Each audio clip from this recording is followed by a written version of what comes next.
views and opinions expressed by callers, guests, and hosts do not necessarily reflect those of the Black Talk Radio Network and Black Talk Media Project. Black Talk Radio is new black media for the new millennium.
It's 11:03 a.m. I'm Angel Fall.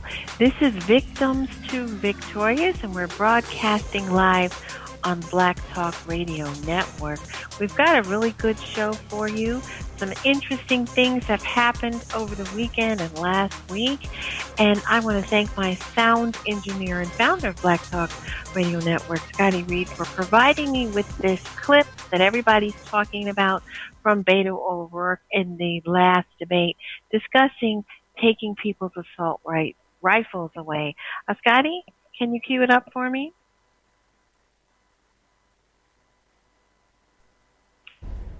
So just to underline it, it will be voluntary. It won't be hell yes, we'll come get your guns. It's not voluntary. I want to make sure that we make the distinction here. It is mandatory. It will be the law. You will be required to comply with the law. Former Texas congressman this morning not mincing words when it comes to what an O'Rourke administration would look like for owners of assault weapons, clarifying one of the more memorable moments from last night. Here's that moment. If it's a weapon that was designed to kill people on a battlefield,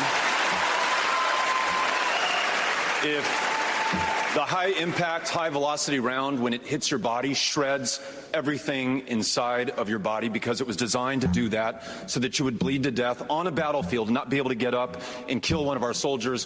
When we see that being used against children, and in Odessa, I met the mother of a 15-year-old girl who was shot by an AR-15, and that mother watched her bleed to death over the course of an hour because so many other people were shot by that AR-15 in Odessa and Midland. There weren't enough ambulances to get to them in time. Hell yes, we're going to take your AR-15, your AK-47. We're not going to allow it to be used against our fellow Americans anymore. To many, that was the moment of the night. Okay, thanks for that clip from the debate.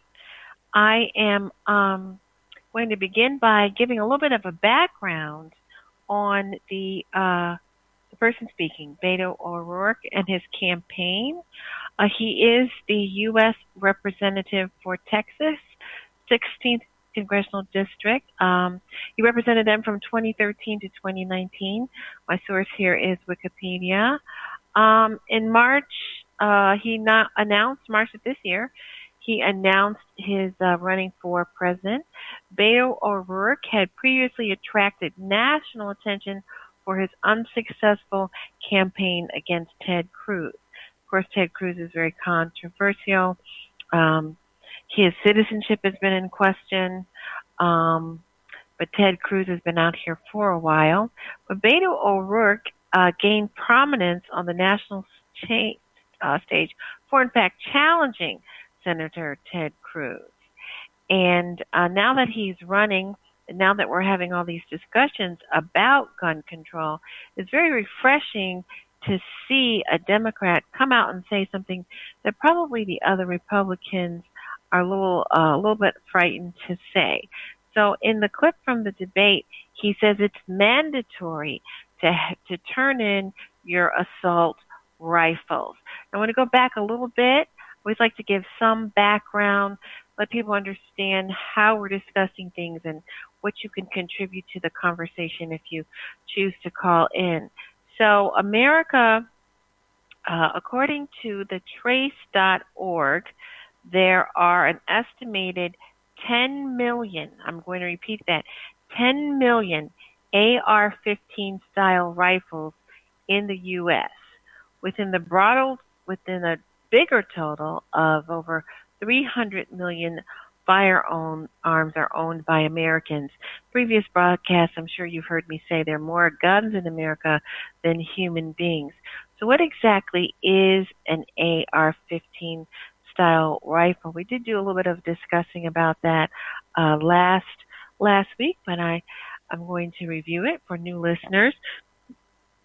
An AR-15 is a lightweight semi-automatic rifle based on the Armalite AR-15 design.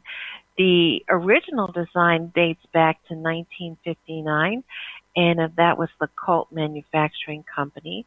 When I used to live in Connecticut, the factory was still up and running, and they also had an abandoned one that was haunted. That's another TV show. After the term modern sporting rifles was coined in 2009 by the National Shooting Sports Foundation, this expanded the marketplace for it, and many people who like it say it's one of the best rifles out there. It's semi-automatic, so what does that mean? That means obviously that you don't have to load each bullet. It's self-loading. In the previous show, we talked about the etymology of bullets, from being rocks to metal round objects to gunpowder being hand-loaded in bullets during the Civil War and the Revolutionary War. So there are millions and millions of guns in America, Angel. over 300. Yes, go ahead. Yes. Go ahead, Scotty. Good morning to the listeners, and of course, good morning to you, Angel. Thanks. Very, very timely topic, considering, as you mentioned, what has been going on here recently, especially with the DNC debates. But I think it's important to add to the definition, because there is some confusion about AR-15s and these assault rifles that's sold today. I've never handled a AR-15, but it is very similar to the M16, which I'm very much familiar with during my time in the military. The only difference between that M16 and the AR-15 is a M16 has several settings. There's automatic, fully automatic. That means I pull the trigger and it fires. It keeps firing until I stop pulling the trigger. Then it has a 3-round burst setting.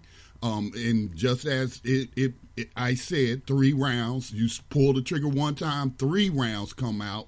And then the single fire setting. The AR-15 is a single fire setting, meaning that you have to pull the trigger to fire each time. And I also thought, I don't give Trump credit on anything really, but I think we do have to give him credit on banning the bump stocks, which turn those to simulate fully automatic weapons. That's what the Las Vegas shooter had. Just wanted to share that.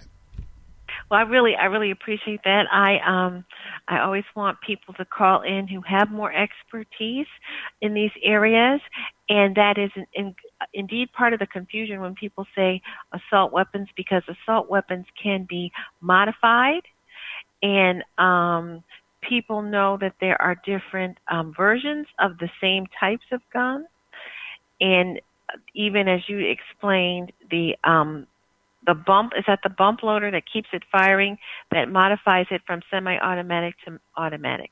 Is that right, Scotty? Yes, that's correct. The bump fire is what the Las Vegas shooter who killed and injured hundreds at that concert by shooting from that hotel. The bump stock is a modification. It's what's the best way to put this? It's an accessory that you attach to the butt of the rifle and the trigger, and then you only have to pull the trigger one time, and the bump stock uses the energy of the weapon, because when you fire a weapon, it's going to have a kick to it. So if you got a bump stock attached to the stock, then when it kicks, it's going to take that energy and push it back to, again, simulate, automatic gunfire. I hope I wasn't too confusing on that. No, you provided me with clarity, and I want to remind the listeners that you're referencing the worst mass. Well, I believe it's still the worst mass shooting.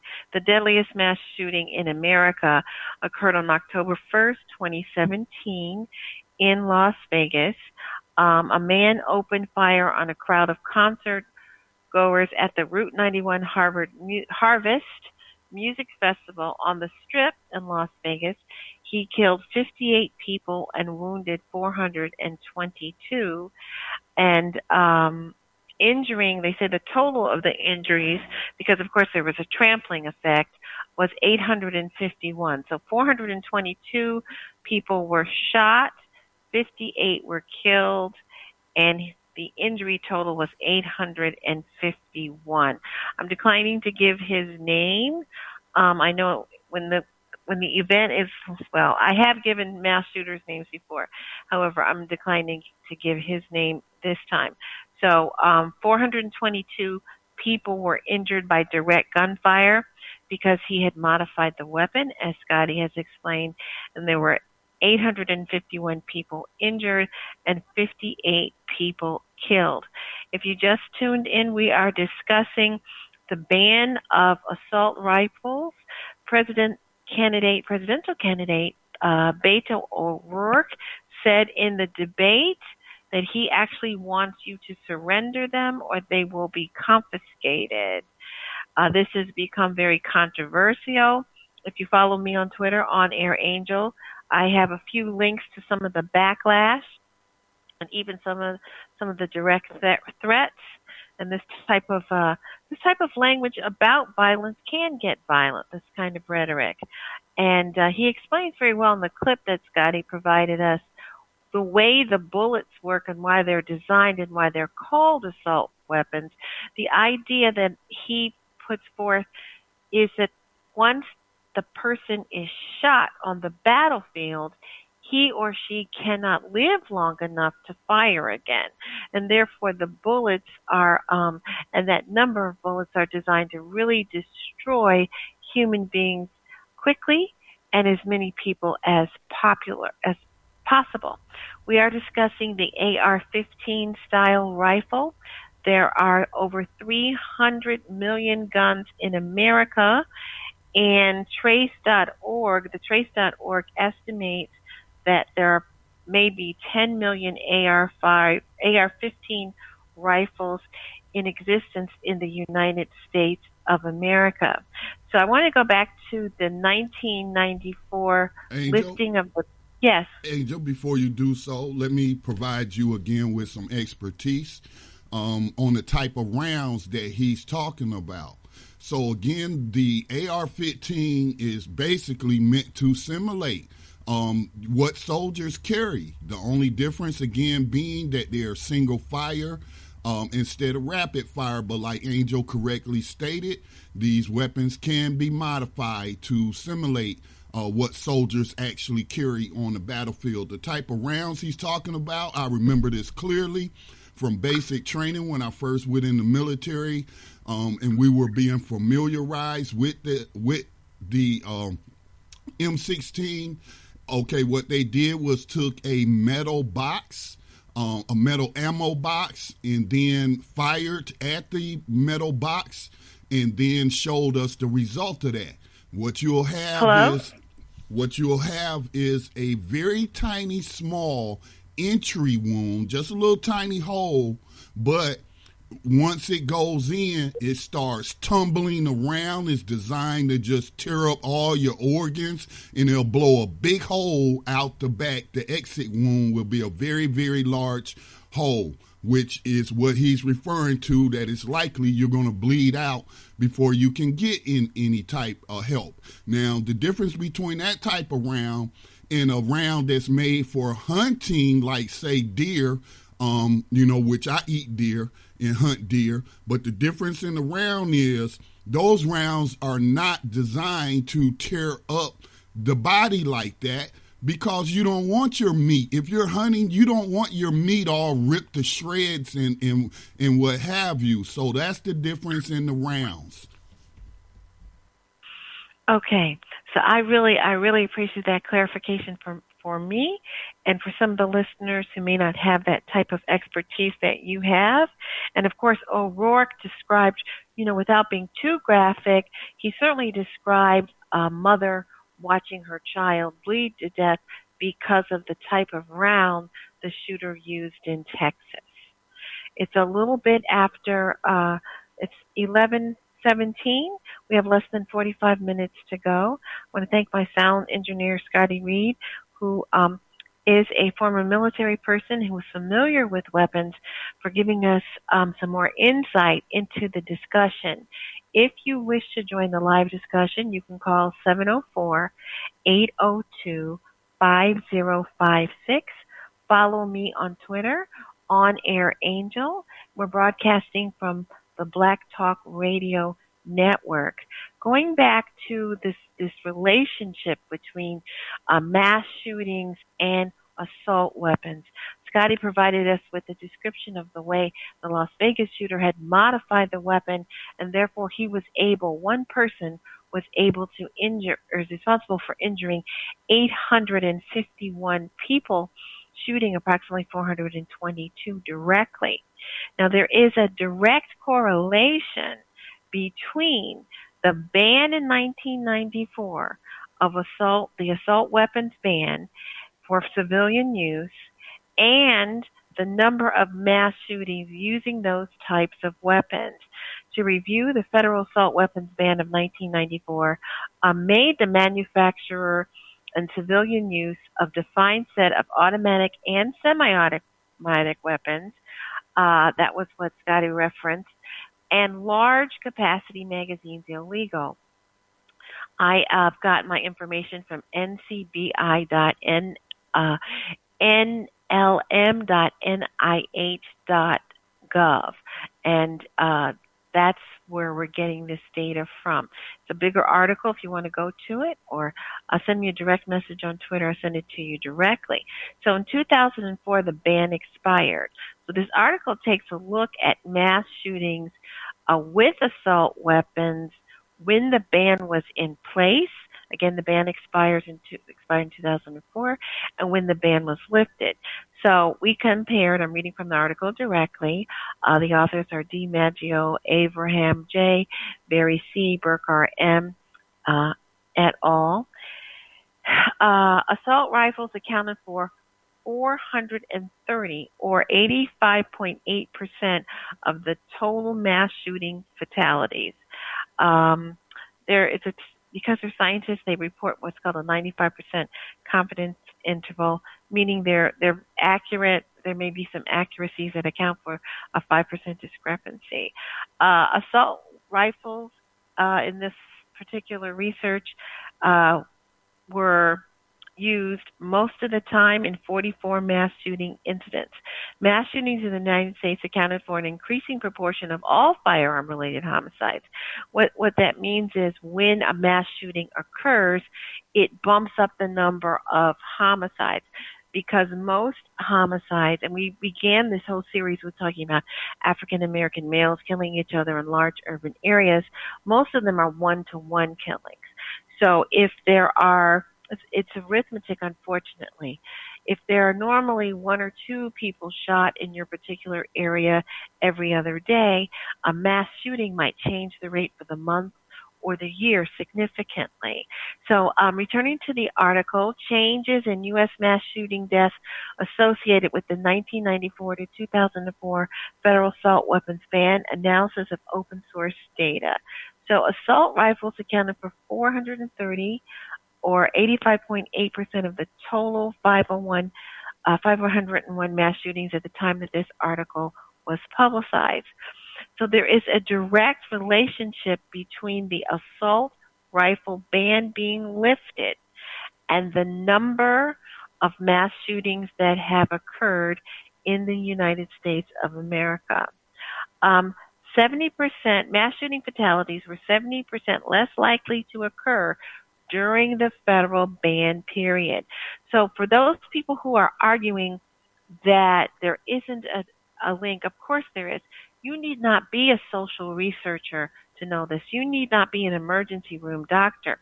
Just in the last 60 days, we have all experienced hearing, seeing, or even, God forbid, knowing someone who has been victimized. So when O'Rourke calls for this, he has a lot of data backing him up. The ban expired in 2004, and there is a direct link between the number of mass shootings. And as Scotty Reed, my engineer, chimed in, the type of rounds that these weapons are using. So there's damage two ways. They're shooting three ways. They're shooting more people at once, more people faster, and then once the round enters the body, it causes more damage. So I'm going to repeat that again. The assault weapons are able to shoot more people at once. They are faster because the rounds, they are faster because you don't have to keep reloading. And then once the rounds get into your body, they do more damage. And presidential candidate Beto O'Rourke described very graphically the angst, pain, and grief of a mother who watched her child bleed to death because the ambulances were overwhelmed. If you want to join the discussion, the phone number is 704-802-5056. My name is Angel Fall, and we are broadcasting on the Black Talk Radio Network. So I also want to, Scotty brought in a little bit of this before. I still want to tighten up the definition from what is an assault weapon. Assault weapons refer to primarily semi-automatic rifles, pistols, and shotguns that are able to accept detachable magazines and possess one or more other features. Some jurisdictions define revolving cylinder shotguns as assault weapons. And I'm also getting that from Wikipedia. And so what constitutes an assault rifle has been some of the debate, but Beto O'Rourke clearly names AR-15s and AK-47s. He names them. We discussed so far what has happened since the assault weapon was banned 15 years ago. So many people want the ban to be reinstated. They want Congress, they want the United States government to say, hey, let's go back to banning the assault weapons. Let's go back to that. Would you like them banned? Let me know, 704-802-5056. So I'm going to read a little bit from The Hill about the assault weapons ban. 25 years ago, on September 13, 1994, Washington responded to the scourge of gun violence in its time by passing and signing the Public Safety and Recreational Firearms Protection Act. If you're on the internet, you can follow me, go to The Hill, and the title of the article is called Assault Weapons Ban Expired 15 Years Ago, Time to Bring It Back. You can't get to it, you can send me a direct message on Air Angel, and I will send it to you directly. So going back to the article, we're discussing the Public Safety and Recreational Firearms Protection Act, which almost 25 years ago, September 13th, Washington responded in September 13th of 1994. So it's better known as the assault weapons ban, And it was spurred into action by a playground shooting that killed 5 children and injured 30 others in a flash attack of 100 rounds of ammunition in just 60 seconds. So that's what I was talking about earlier. The number of people that you can shoot in such a short period of time. And this is why presidential candidate O'Rourke is talking about these are battlefield weapons. These are weapons of war and destruction. The ban passed, returning to the article, because of a principled politicians willing to put the lives of Americans over the wishes of the gun lobby. The gun lobby, the NRA, is notoriously strong and manipulative here in the United States of America. I feel free in expressing that because they have constantly resisted things that seem to make common sense with convoluted explanations of why they don't make common sense. To the surprise of no one, the writer says, the NRA fought tooth and nail against the assault weapons ban, promising to exact retaliation from any member of Congress who dared to support it. Weeks before the vote on the bill, the NRA's threats, remember I said the discussion of gun violence can be violent and threatening. The NRA's threats look likely to derail the bill, but just 3 days prior to the vote, longtime NRA ally and conservative standard-bearer President Reagan, joined by Presidents Ford and Carter, urged House members to back the ban. Their display of bipartisanship, now that's the writer, we need more bipartisanship now, and patriotism joined with the support of 77% of Americans, helped carry the bill to a slim victory in the House. It was passed by a vote of 216 to 214. I am reading an article from The Hill. Assault weapons ban expired 15 years ago. Time to bring it back. That is the title of the article. The contributors are Robert Carter and Nathan Kasai. And the article was actually published a couple days ago, September 13th on The Hill. So that's a little bit more about, I'm going to give you a little bit more about the ban and what it banned. We were discussing AR-15s and AK-47s, and here's what the article says. With the passage of the ban, it became unlawful to manufacture, transfer, or possess most semi-automatic weapons. This new law also prohibited the transfer or possession of large-capacity ammunition magazines. In total, it outlawed 19 types of military-grade assault weapons, including AR-15s, AR-14s, Uzis, and Tech-9s. I'm going to repeat that. There are 19 that it had banned, but including AR-15s, AK-47s, which Beto O'Rourke referred to in the piece at the beginning from CNN, Uzis, and Tech-9s. And these restrictions had real results. While the ban remained federal law, assault weapon and high-capacity magazines used in crime dramatically decreased. And most importantly, mass shooting-related deaths fell by a staggering 70%. And of course, I began the segment discussing the fact that once the ban was lifted, we see an increase. And in scientific study, social research, that's called a direct relationship. Returning to the article on The Hill, they are saying the results for America were an unmitigated disaster. Since 2004, the number of mass shootings has ballooned by 180%. And in the number of deaths in mass shootings rocketed up by 239%.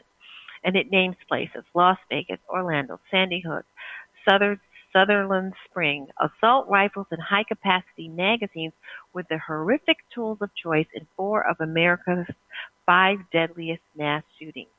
And just in the past few months alone, this article came out on September 13th, returning to the article, and just in the past few months alone, these weapons of war have brought unspeakable tragedy to El Paso, Texas, Dayton, and most recently Odessa, Texas. At this point, we have almost as many mass shootings annually as we have days in the year. Actually, I'm going to disagree with that. I did a show a few weeks ago where we have more shootings than days of the year, but it depends on how he's counting. This article, Robert Cotter is a social policy and politics fellow at Third Way, and when people write articles, I urge the listeners type in their name in the search engine or the article, and you can often interact with them. Tell them what you think. Tell them what you like about the article.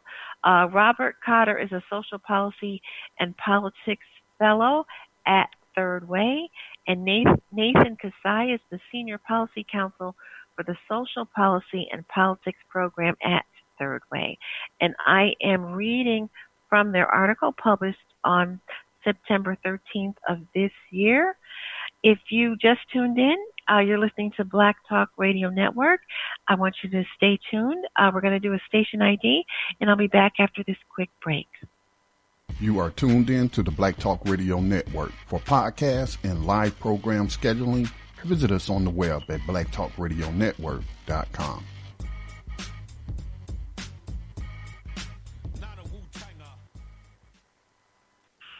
It's 11:32 a.m. Eastern Standard Time. My name is Angel Fall. You are listening to Victims to Victorious on the Black Talk Radio Network. My sound engineer is Scotty Reed. If you wish to call in, you can. It's 704-802-5056. And I'm going to talk about what rounds are. So the standard magazine capacity is 30 rounds.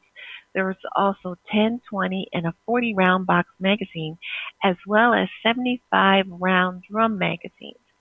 The AK-47 standard 30-round magazine has a pronounced curve that allows them to smoothly feed ammunition into the chamber.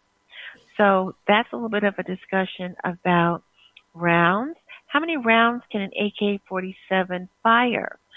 At full cyclic rate, they can fire about 600 rounds per minute, up to 640 rounds per minute for the AKM, with a practical rate of about 100 rounds per minute fully automatic or 40 rounds per minute semi-automatic. But the AK and AKM can mount a grenade launcher.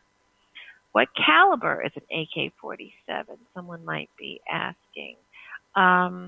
There is how many rounds? These are some of the technical questions that we are dealing with. Please call in and let us know if you have more technical expertise than I am. I'm relying on data that's published online and descriptions that are online.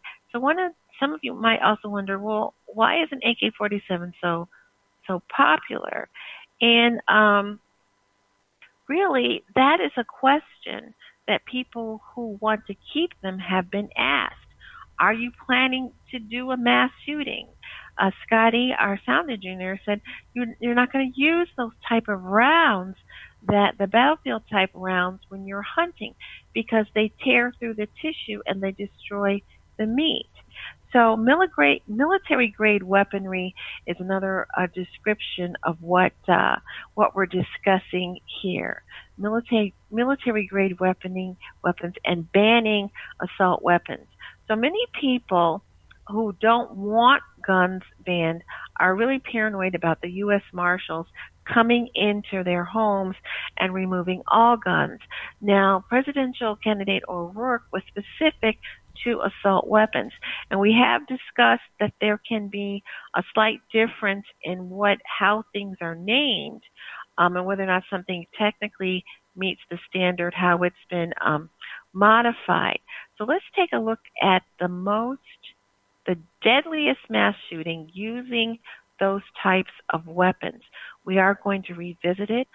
Prayers to any family members who might be listening, because one of the fallouts of gun violence is that people are wounded, and of course people have PTSD.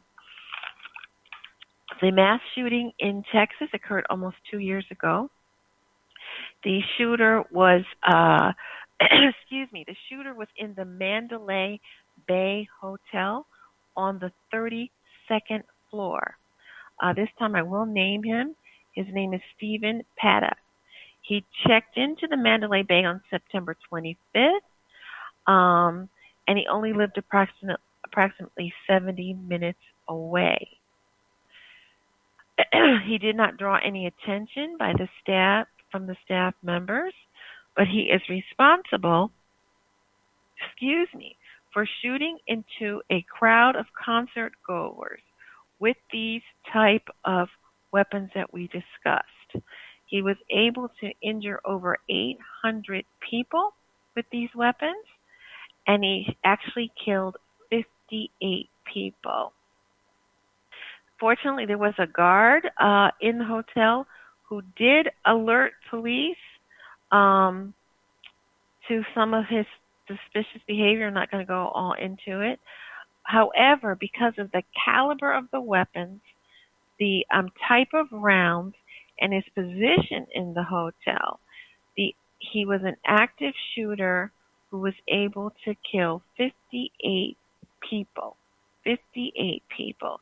If you go to, if you're following me online, ABC News actually has a photograph of the hotel room where some of his guns, he had several weapons, where they were found. I'm reading from the article. The suite was littered with more than 1,000 spent gun shell casings and an arsenal of weapons. Some were still found lying on the bed. That's what I'm looking.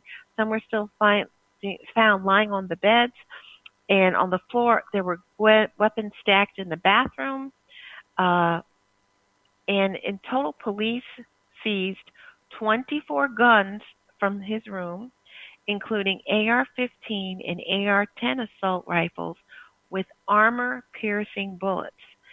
Some of the weapons had been altered with bump stocks. Scotty mentioned that earlier. Bump stocks were used by the Las Vegas shooter to alter the number of rounds, if I'm not mistaken, and how quickly he could continue. He could basically just continue shooting and shooting and shooting. Since then, the Mandalay Bay Hotel has instituted new security measures, including using canine units to conduct random checks of luggage. I don't know that dogs can smell bullets. I'm pretty sure dogs probably can smell gunpowder, though, but I'm not so sure what that means. 58 people, that remains the largest number of people killed at once in a hotel shooting. Now, the security measures taken by the Mandalay Hotel, they sound reasonable, but presidential candidate Beto O'Rourke, O'Rourke, I think I'm not even saying that right. He wants to actually ban these type of weapons. He wants to ban these type of weapons.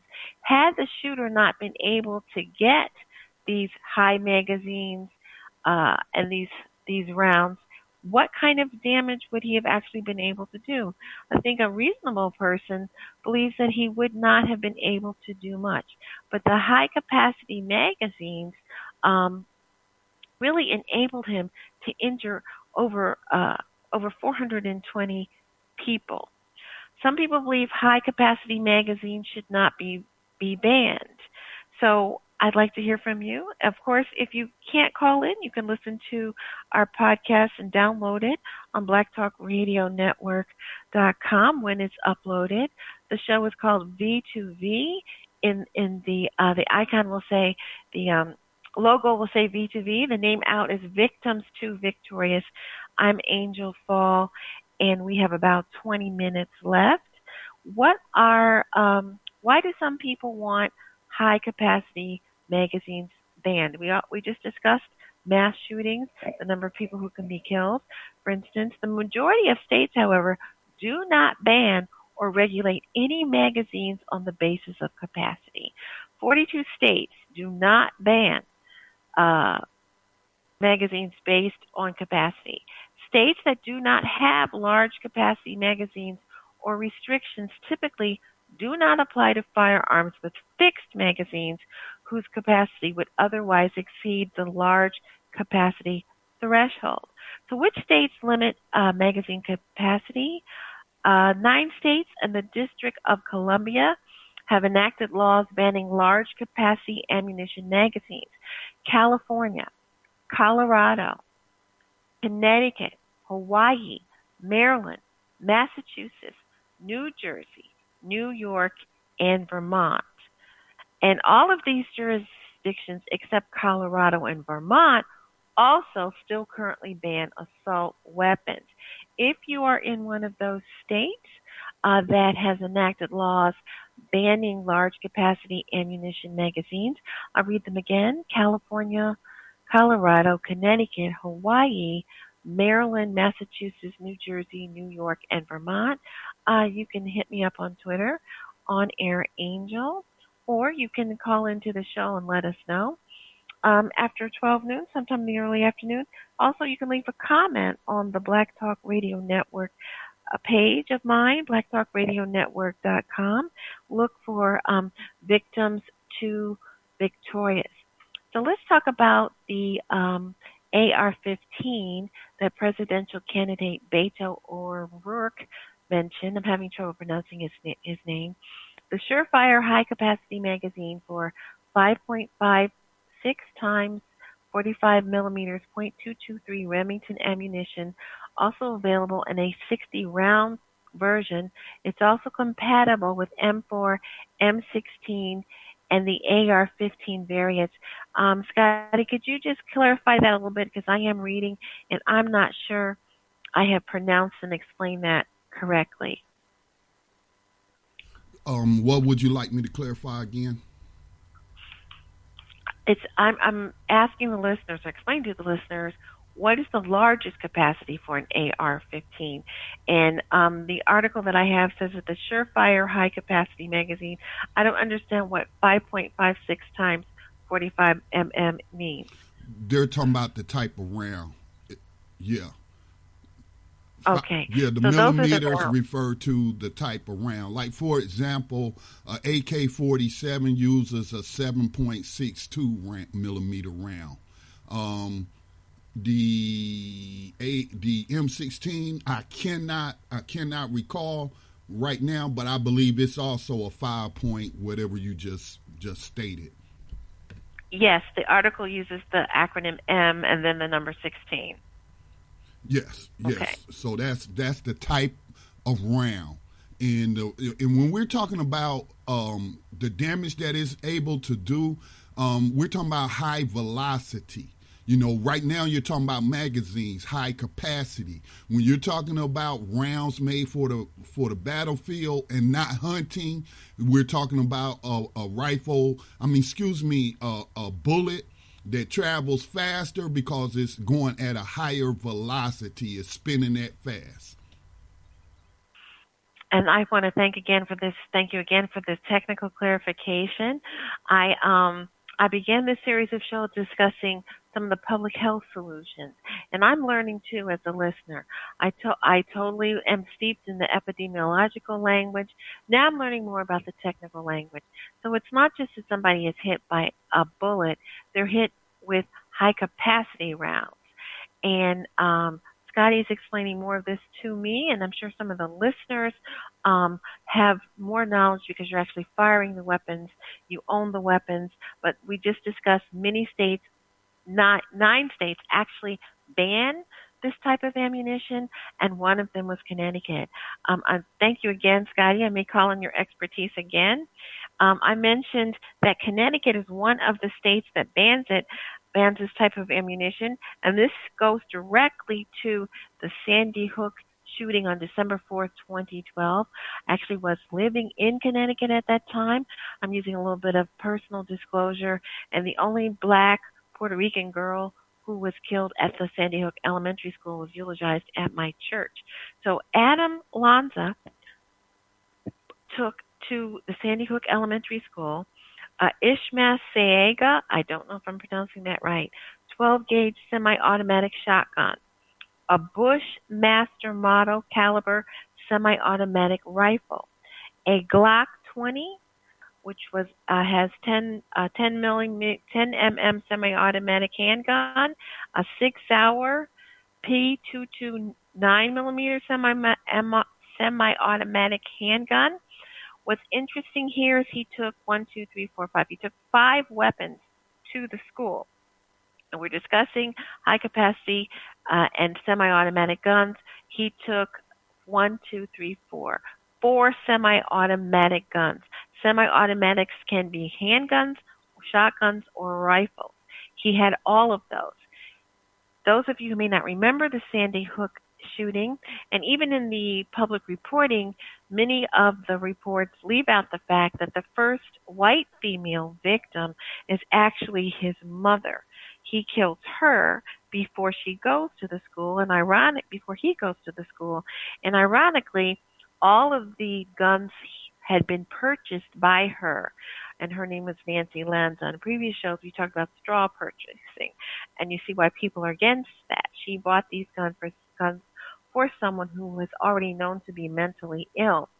Found in the home was a Savage Mark II bolt-action rifle, 22 caliber, an Enfield Albion bolt-action rifle, .323 caliber, and a Volcanic .22 caliber starter pistol. The magazines that he took to Sandy Hook Elementary School: 2 12-gauge shotgun magazines, 10 30-round .223 magazines, 6 30-round 9mm magazines, and 6 30-round millimeter magazines. There was way more found in his home. There's a list. You can look at it if you would like to be more informed about this. Angel. Yes. Yeah, let me just say something about, give people an idea of just how armed he was. So, I was in the Gulf War. I wasn't on the front lines. I was in a support position. I was communications, but I was still in a war zone. So, of course, when I had to travel to different communication sites for whatever reason, I was issued live rounds. Each of us, it will usually just be 2 of us, but we will be issued some rounds to go with our M16. You know how many rounds was the standard issue? I'm guessing you didn't have as much as Adam Lanza. 1 30-round magazine. 1.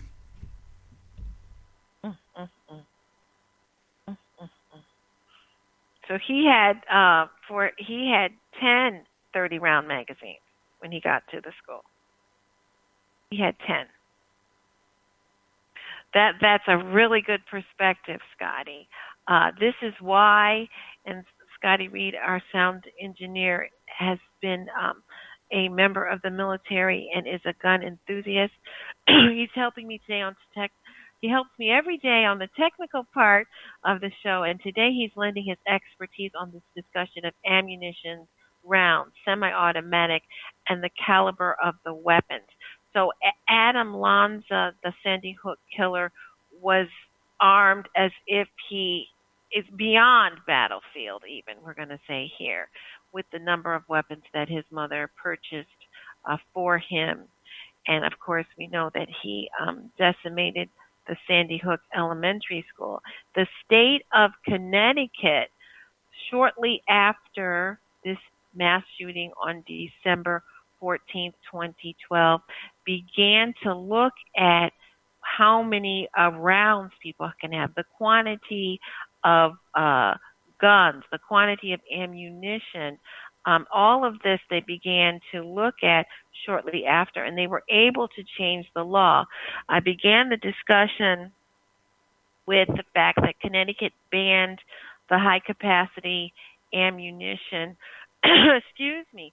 Connecticut banned the high-capacity ammunition shortly after the shooting. Now, here's some more of the Connecticut law. It's one of the strongest states in terms of gun legislation, and the Gifford Center writes about that.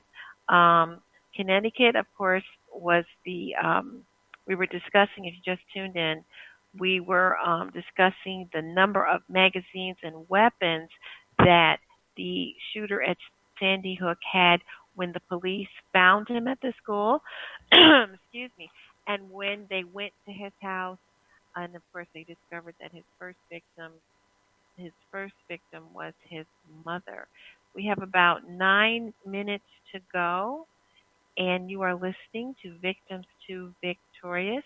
My name is Angel Fall. We're broadcasting on the Black Talk Radio Network, and I'm going to give you a little bit about the background of Connecticut's assault weapons ban and their legislation against ammunition quantities and types of ammunition. Let's see.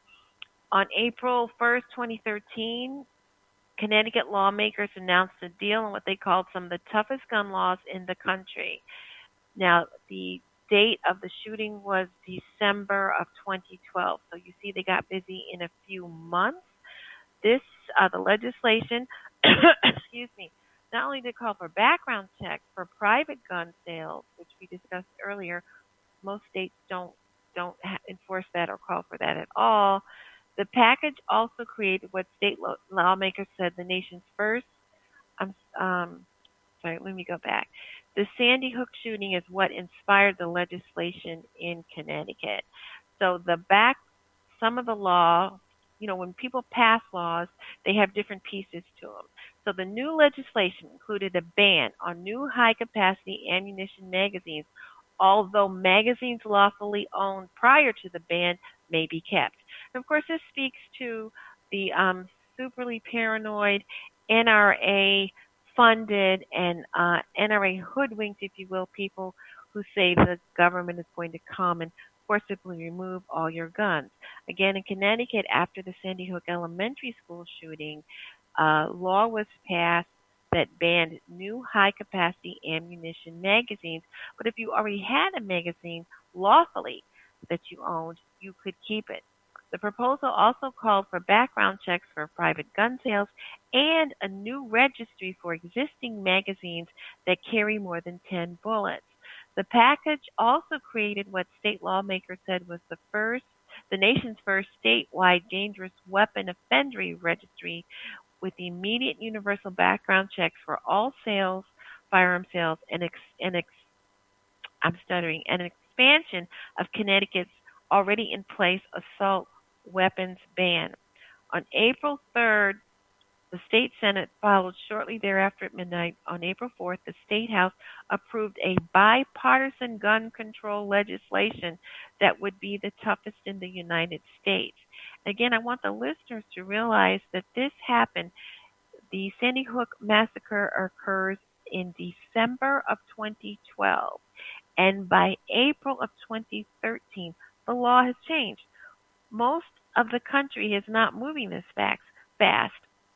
In fact, we have seen a trend of many gun laws being loosened. And I began the show about the assault weapons ban, the national one expiring really in 2004. And that's long enough for legislation to have been reenacted or reinstated against it. But instead, we're still in a debate that's funded by people who want you to believe that you need these kind of weapons when you don't. Okay? We have about 5 minutes to go. My name is Angel Fall, and we are discussing high magazines. We're discussing reinstating the ban on assault weapons. We've been discussing the damage that assault weapons do. One of the states that has the strongest laws against assault weapons is the state of Connecticut. And also Connecticut goes and it defines assault weapons. Connecticut has bans, and I am reading from the Wikipedia article. Connecticut has bans on defined assault weapons, which includes selective fire firearms unless they were purchased before October 1st, 1993, and a limited list of semi-automatic AR, AK, and SKC variants. Magazines holding more than 10 rounds are considered large capacity magazines and are prohibited, with grandfathering for those possessed prior to April 4th, 2013. That date is the date that they actually enact the legislation. Our sound engineer, Scotty, talked about the capacity of magazines and the number of rounds. That's what we're discussing here, and the type of weapon. On April 4th, 2013, Governor Malloy, that we're still discussing, Connecticut, signed a comprehensive gun control bill that expands the scope of the assault weapon ban by reducing the number of defined features from 2 to 1 while adding 100 specific firearms to the existing assault weapons ban list. Such weapons that were lawfully owned prior to the enactment of the law are grandfathered but must be registered with the DESPP. Exceptions to the ban also exist for law enforcement and military members, but these weapons too must be registered. The transfer of registered assault weapons is generally not permitted except in cases where the original owner becomes deceased, in which case the weapons may be transferred through inheritance to a designated heir. Additionally, registered assault weapons may be transferred to the state police or local police department, a licensed firearm dealer, or to a recipient outside of Connecticut, assuming that the federal law and laws of that state allow it. So all of these are serious laws that are proposed, not only proposed, were proposed after Adam Lanza shot up the children at Sandy Hook with those high caliber and all those rounds he showed up at the school with. So if you are in a state, there are only 9 states that ban high capacity ammunition. If you're in one of those states that doesn't ban it, I'm urging my listeners to be advocates and say, why is this allowed in our state? Create a movement of banning the assault weapons. There are 50 states, and only 9 states ban this type of weaponry, including the high capacity magazines.